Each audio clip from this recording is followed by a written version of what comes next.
I think we have to start with Photoshop because it was a huge week. Scott, tell everybody what happened with Photoshop. Yeah, everybody's mind pretty much exploded this week because Adobe introduced I think probably the most significant feature in the last 20 years. And it's a feature that I figured was coming. I figured it was coming. I just figured it was coming 5 to 10 years from now, but it's here now. And that right there just kind of blows me away. What they did was they how do I explain this? They let you type into Photoshop whatever you want and it creates it. Now, it doesn't create a drawing. It actually creates a new photograph.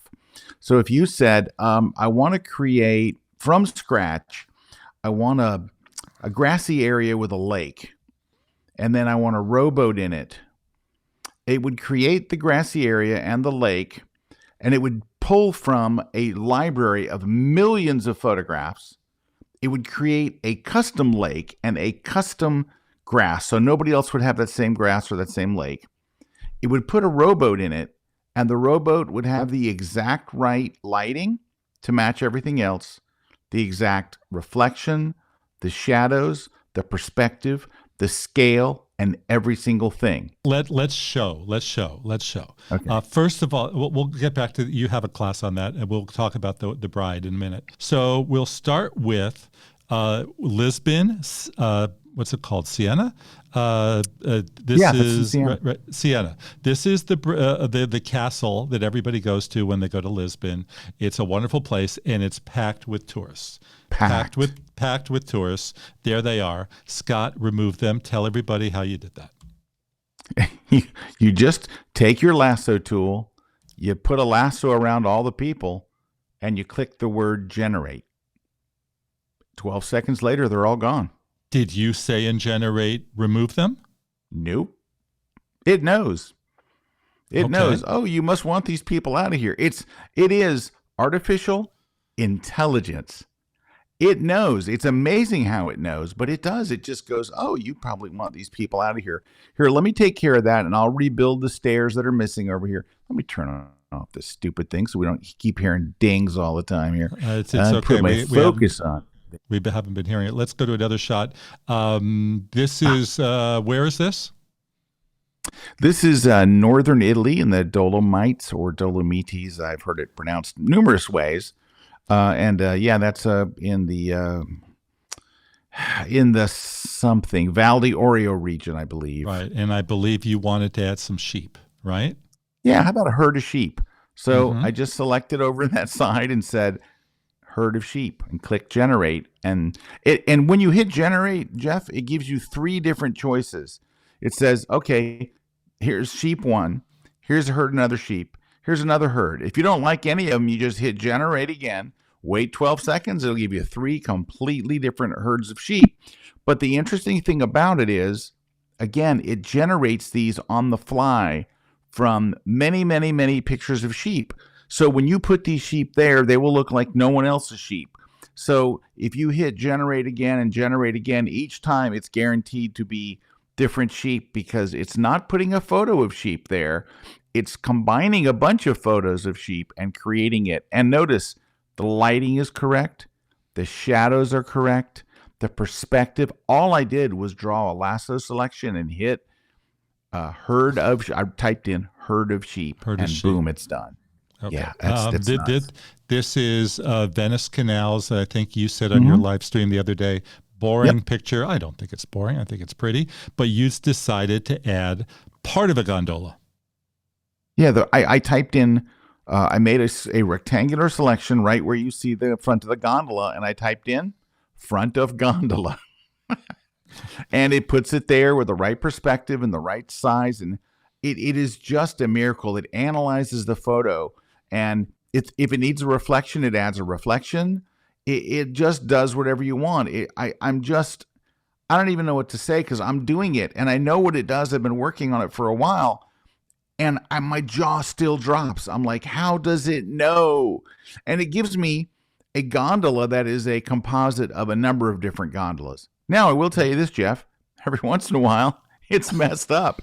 Every Yeah. once in a while, you'll get a gondola that's kind of bent on one end. You're like, that's not right. So it's not 100%. And there's two things that it's hit or miss at. People's faces, because it's drawing eyes from one photo and a nose from another and a smile from here and skin from there and hair from there. And it creates a new person, so you don't need a model release. Yeah. It creates it. I have one of mine that I'm going to show that I had to do like 5 times till I got it right.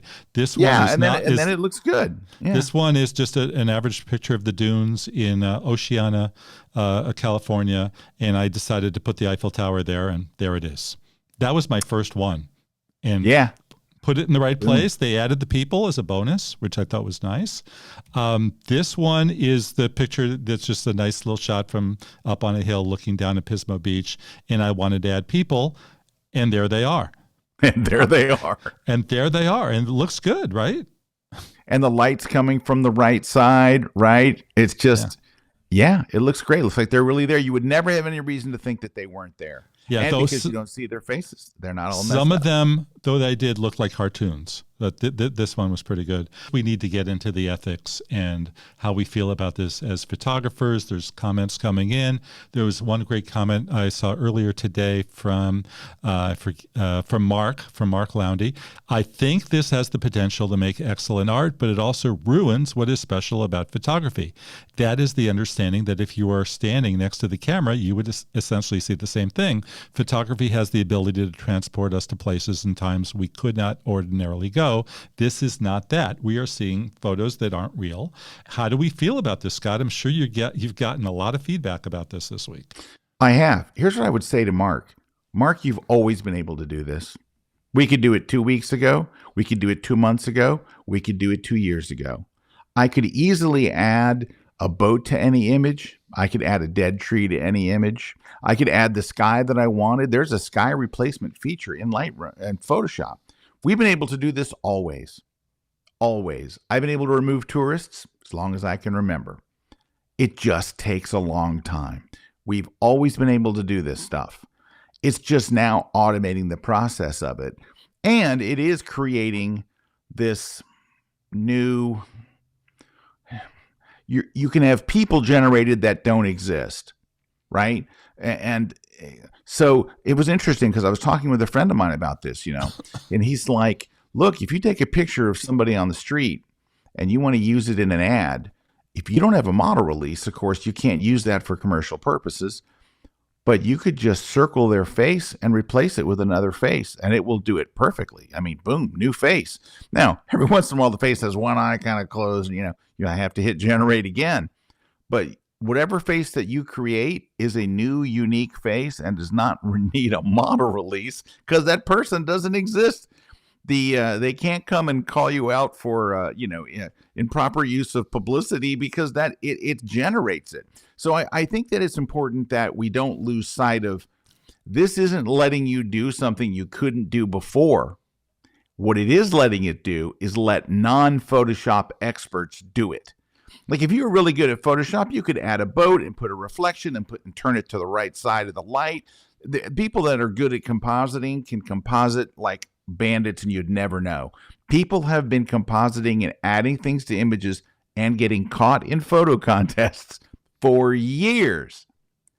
I think why this upsets people is because, so Jeff, if you've spent 10 years learning Photoshop, you've gotten really good at compositing, you understand shadows, you understand light, you understand all these things.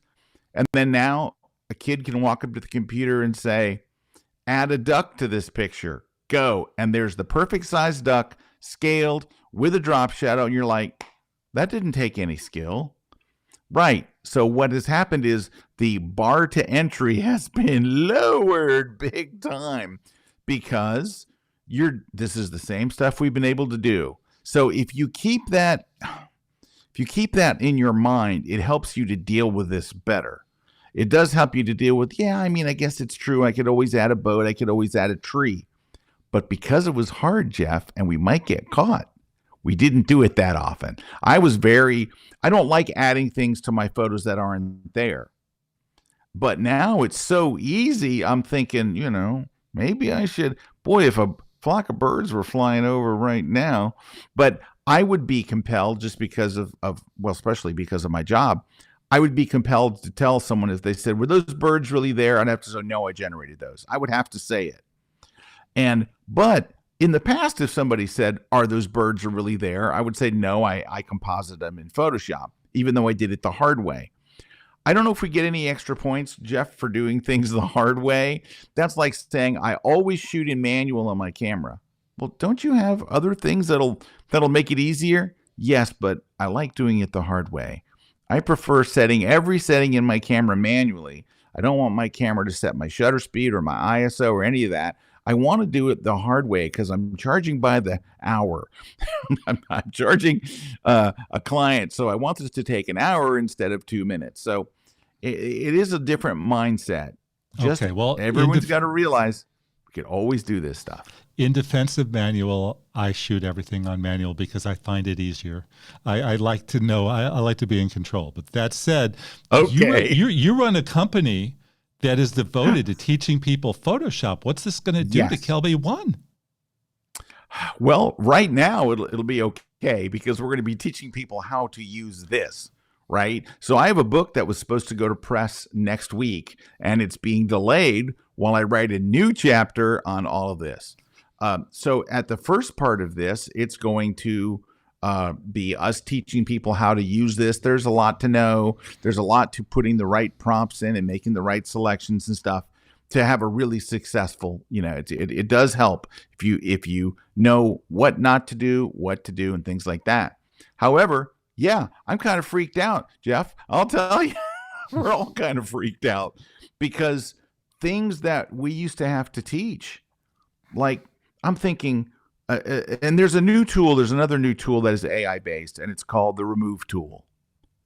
That tool's phenomenal.